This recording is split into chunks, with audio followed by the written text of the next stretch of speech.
حضرت فرقد ایک صحابی تھے، اور یہ وہ صحابیاں جنہوں نے حضرت عمر کے زمانے میں موصل کا علاقہ فتح کیا تھا. بڑے دلیر تھے. ان کی 4 بیویاں تھیں. وہ کہتے ہیں جب بھی یہ گھر میں آتے تو خوشبو اتنی اعلیٰ لگا کے آتے کہ ہم حیران ہو جاتی.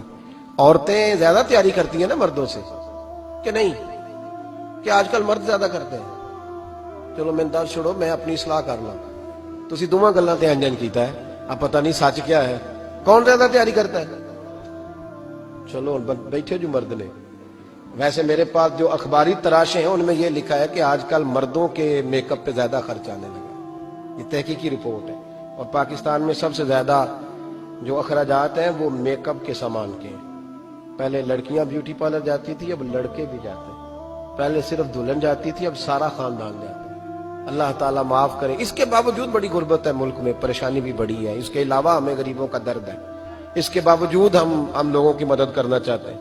پتہ نہیں کیا ترجمہ کیا ہم نے غریب پروری کا، کیا معنی بنایا، اللہ ہی بہتر جانتا ہے. کہ وہ چیزیں جن کی بالکل حاجت نہیں، بالکل ضرورت نہیں، ان پر لاکھوں لٹا کے کہتے ہیں وہ دیکھو بیچارے کو روٹی نہیں مل رہی. تو بھائی آپ مہربانی کرتے خالی کنگھی کر لیتے، باقی پیسے غریب کو دے دیتے.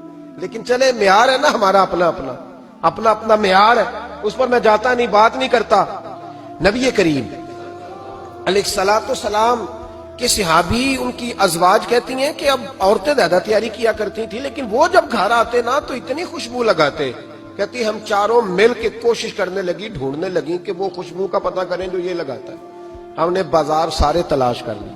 عرب کے اندر آج بھی خوشبو کا بڑا شوق ہے اور بڑی مہنگی خوشبو ملتی ہے. کبھی آپ بازار جائیں، کہتی ساری خوشبوئیں لگا لی، تھک گئی. ایک دن چاروں سوتنے مل کے بیٹھی، کہنے لگی ہم نہیں اس کا مقابلہ کر سکتے، آج پوچھ ہی لے کہاں سے خوشبو لگاتا ہے. پوچھ ہی لیتے ہیں، چلو بات ہی ختم ہو جائے، پوچھ لیں.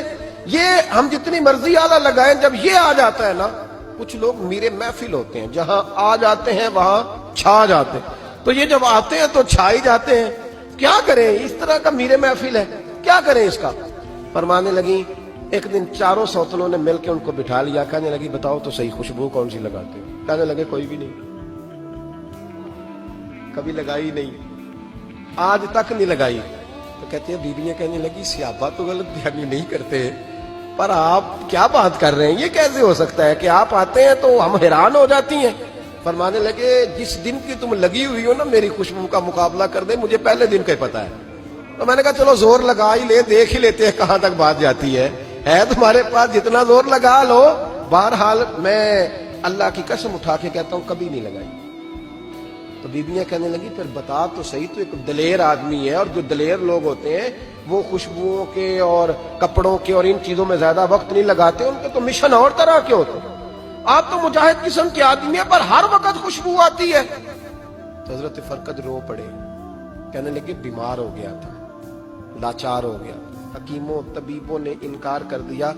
وجود پر میرے آبلے نکل آئے، پھنسیاں بن گئی، ان میں پیپ بھر گئی، بیٹھ نہیں سکتا تھا، اٹھ نہیں سکتا. جب تھک گیا نا تو دروازہ رسول پہ چلا گیا. جب تھک گیا طبیبوں کا، تھکایا ستایا حضور کی بارگاہ میں، کہا محبوبہ دیکھے تو صحیح میرا کیا حال ہے. حضور ذرا دیکھ کے، چل نہیں سکتا، سو نہیں سکتا، بیٹھ نہیں سکتا، تیرے علاوہ غم کسے بتاؤں. کہتے ہیں حضور نے فرمایا 70 ڈھانپ لے، باقی سارے کپڑے اتار دے. 70 ڈھانپ لے. کہتے ہیں ٹخنوں سے لے کر ناف تک میں نے 70 ڈھانپ لی، باقی سارے کپڑے اتارے. حضور کیا کریں گے؟ فرماتے ہیں نبی پاک نے دست مبارک اٹھایا، برف سے ٹھنڈا، کستوری سے زیادہ مہکنے والا. فرماتے ہیں پورے وجود پر میرے حضور نے دست مبارک ایک دفعہ لگا دیا، اب جدھر جدھر سے گزرتا ہوں ساری دنیا خوشبو سے بھر جاتی ہے. یہ نبی پاک کا دیا ہوا نور ہے، یہ حضور کی عطا کردہ شفا ہے، یہ رسول پاک کے حسن کی خیرات ہے. ایک شاعر نے ایک فقرہ کا کمال کر دی، کہنے لگا ظلمت کو ان کے نور نے کافور کر دیا، جس پر پڑی نظر اسے بھی نور کر